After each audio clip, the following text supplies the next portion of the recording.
The house here is 203 years old. 203 years old. And they built these, huge casks inside just shortly thereafter. So these are coming up on 200 years old as well. Yeah. The history is amazing. How old are these barrels here then? They have more than 120, 130 years old.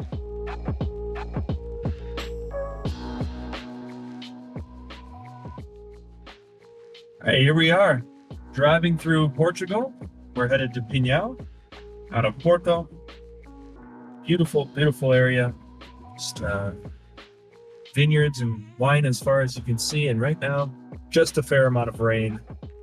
We're going to meet up with Luis, a friend from our last few trips, and he's got a couple really special barrels that we're thrilled to see. So let's go check it out.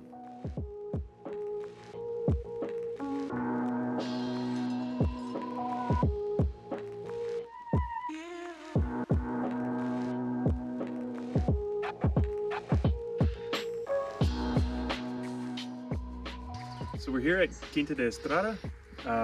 We were invited by Luis, who was a friend of ours from the last time we were here. He invited us to stay with him at the winery.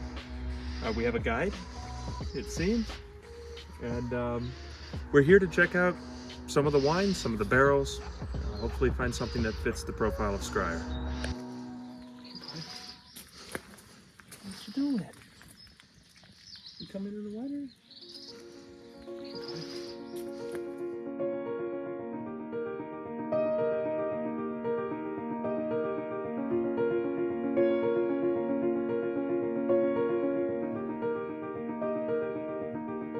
It's the place where nobody can. Okay. Well, I'm ready to go. But you already went here. Yes. I remember, and I was very thankful. Yeah. Okay, so are these the actual barrels that were... Chestnut, the different size. This is a different size. Different size. Chestnut. And also the big ones. The house here is 203 years old. 203 years old. And they built these, huge casks inside just shortly thereafter. So these are coming up on 200 years old as well. Yeah. The history is amazing. But this barrel here, yes, for example, that which is about to be bottled up, 60-year-old port that held for 60 years another batch of port before it. So this is a 120-year-old barrel. How old are these barrels here then? So it's very difficult to answer in correct way, but that barrels, they have more than 120, 130 years old. For example, that barrel have wine from 1963.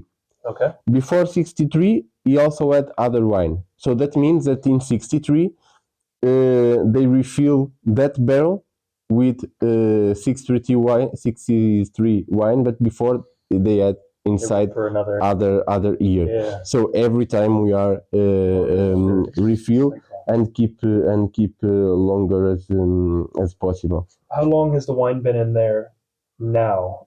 So this most recent. I know that you said they're 120 years old or so, 125. Do they go for like 40 years at a time? Is it more like 15 or? No, normally, for example, if I have that barrel, maybe I have two different wines in the life. Okay, so but why? Because my style or our style is age maximum as possible the port. Okay. And I like work with old ports. So means that for me it's important to keep 40, 50, 60 years the wine inside the barrel. How big are these? That have 15,000 liters. And that 22,000 liters. 22,000 liters of wine. Look at the size of these. Are they carrying wine right now? Yes. Yeah. So we still age port in that barrels.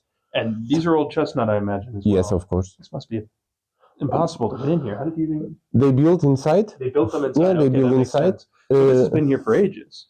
Yeah, that. Barrels maybe 150, 180 years old. Unbelievable. So after they build the house, they put that inside. For us, why we like work with that size?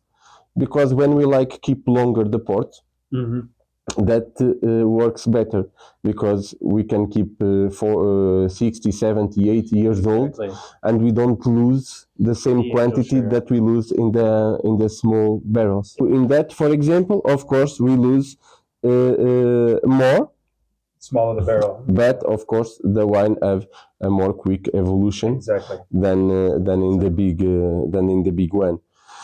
And here is the detail of the size. So for example, you look for that, and you have, for example, here 1, 2, Okay. 3, 4, and there you also have 4, but they are in different position. Maybe that and that they have 20 liters of difference. So they all are different. Okay. They never are the same. For example, that is also different than that. And for example, normally they all have that. Yeah, of course. Yeah. Okay, to wash also and to Okay. take wine out. Okay, so if If you're you- gonna test a wine, or if you wanted to put a spigot there, then you could Yes, yes. Exactly. Of course, normally we use app. the bunghole for Yes. filling, and but it's very Uh, difficult to take out from there. Now it's easy, but in the past more difficult. Yeah. Yeah, but Even now for we us. have a pump. Yeah. Yeah, For us, even it's like it's the same. yeah. So now we pump out from the barrels from there, but Yeah. it's difficult to rotate. If I take out all port wine that I have inside, Oh yeah. if I don't refill Then in it 2, will- 3 years, It dries too much, I dries and I Exactly. lose the barrel. and you see like you lose the rings start The coming out. rings Um, and also the smell inside. Exactly. It's very important that detail in the barrels. Yes. Always keep them full. Yes. Because it keeps them swelled. Normally in the port, Mhm. we never keep the barrels full. Okay. Every time we leave maybe 20, 25 centimeters Okay. between the top and the wine to try have more micro-oxygenation. Okay. We have more Oh, really? oxygenation Okay. process. Okay. Cool. We leave some space because we have You want more some oxygenation. micro-oxygenation than Got it. if That's we have the full. fascinating. Yes, if I Yeah. have the wine here up, I don't have the same. There won't be any. No, Yeah. no. Oxygen. So you have a it's- small pocket of oxygen, like Yes, here. like Yeah. every time we keep like here. You're talking of a full couple liters of, like Yes. 25 liters.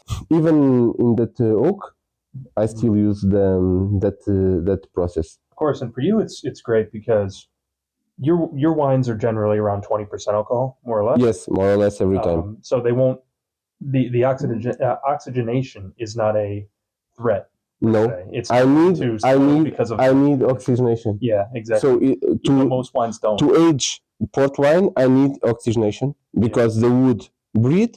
So if the wood breathe, I have more oxygenation process. It's the reason that in my personal opinion, we have more chestnut barrels in port. Why? Because in the chestnut we have more breathing than in the oak. It's a reason that we still have more chestnut in the old style. So these are very rare then. Because they still have all barrels, chestnut barrels that I have, they still have port. Okay. Because I don't want to lose the barrels. So every time I need have port wine inside the barrels. No chance. You were saying that chestnut was replaced with oak for the most part around 50 or 50 some years ago. I think in between 1940 and 1955, each barrel has a different identity. Exactly. Because each year have different identity. Exactly. So if I have 44 year and I have 54 year, of course I have two different styles of port. And also when we have the barrel, we have two different flavors in the barrel. I think that it's the beauty of the wines. That's what always fascinates me about it. I mean, for us, when we make the rum, barrel by barrel, and even if it comes from the same winery, the barrel will be different. The next one, completely different. But I can't even imagine what it's like, when you have different vintages of the wine, different barrels holding each one. Yeah. This is what I love about spirits and wine and alcohol in general, because you don't see that anywhere else. There's nothing Yeah, and for 60, example, 80, 90 years. in some moments, we can blend, or we can use each wine in different way. For example, here, if I don't blend, I have a colheita. Okay. If I blend, I go make a Tony. Okay. So I prefer colheita than Tony. So every time I prefer keep the identity of each barrel. For everyone that didn't know, we did a test run of one of the staves. Yes. That held the chestnut, the castaño. Yes. And it was one of the all-time favorites. Yes. Which is why we're so excited to bring this back, is because we just soaked it was about a liter of rum in one of the staves. And it aged very quickly, and it developed a character unlike any rum that I've ever had before, because these barrels are very, very rare. So nobody else is doing this. So I'm really excited to do it and use these barrels for the rum. Was that stave from one of the barrels in here, or something that was retired? The staves that I gave to you, yeah, I took from different barrels. Okay. Here, for example, I come inside with a knife, and I take a little. After I take a little in the inside. Well, that was incredible, because it completely changed the character of the rum. Because it's the best way to have the flavors, and you can make the experience. And it was perfect. Yes. And that's why we're here about a year later, and I don't want to leave without. If for example, if I took from outside and give to you, no way. Yeah, you need to have something from inside. When do you plan on bottling this? Because now I'm curious. I'm thinking bottling that in January.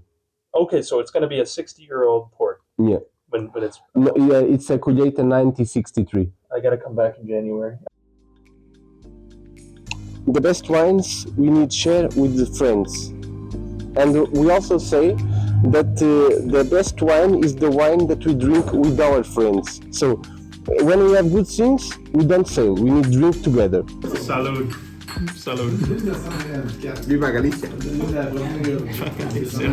Agreed. In Puerto Rico.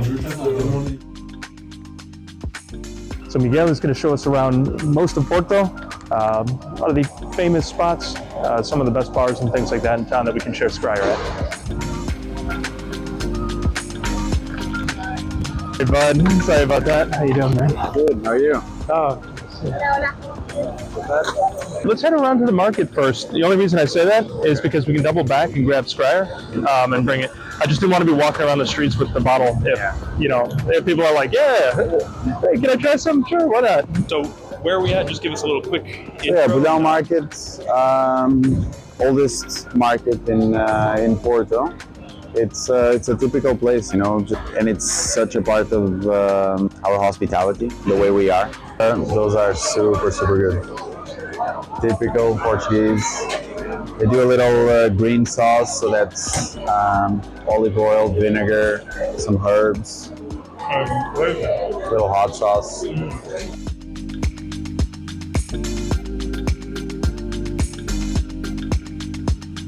Some rum or whiskey on top of that would be That's what we're talking perfect. about. Right. Here we are, game face. On. Look at that. Let's hope so. Miguel, home sweet home. Come on, guys.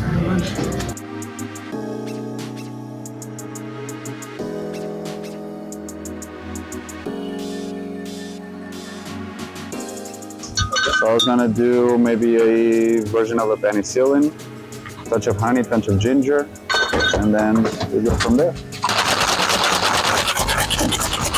You want to try your hand at a cocktail? Right, yeah.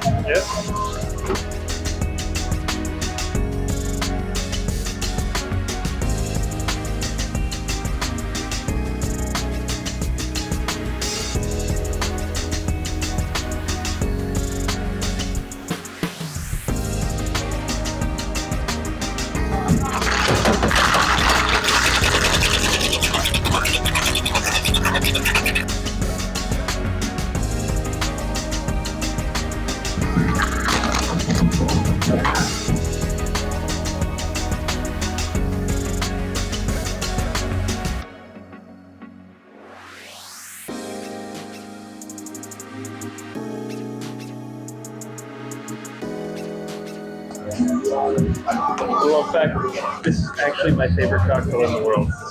And that is I wouldn't know. that is a fact. So you nailed it right.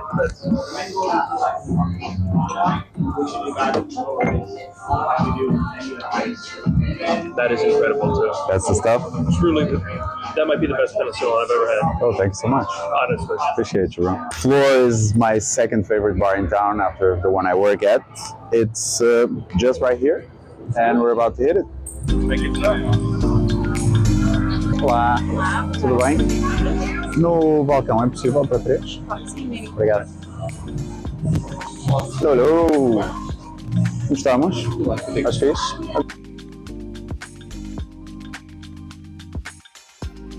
Cheers. Cheers. Cheers, Steph.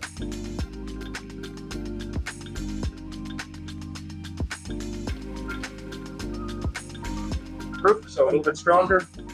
It's 100% vodka still, highly unusual for a rum. Most rums are made in a vodka style column still. Yeah. So it's going to present a little bit more like a whiskey. That's what a lot of people say. So a little bit of kick, a lot of character, a lot of richness to it. Sipping rum more than like pina colada and mojito kind of. You know what I mean? So, You started doing rum right away, or you did something else? only rum. Yep, only rum. That, so. Salud. No sugars, no colors or flavoring, anything like that added.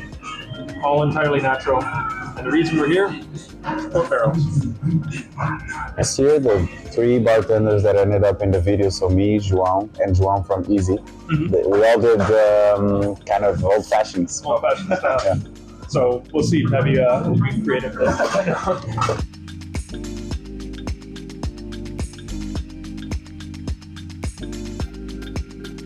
I would definitely put something like this on our menu.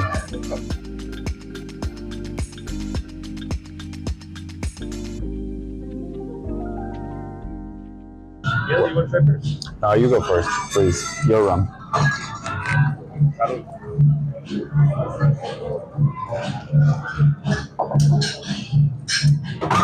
That is just my speed. That is absolutely my. May I? Yes, that is exactly. That's incredible. You like it? Yeah, I love it. Amaro, Tomato, rum. mezcal, and your rum. And orange bitters. Yes, yes, sir. Super.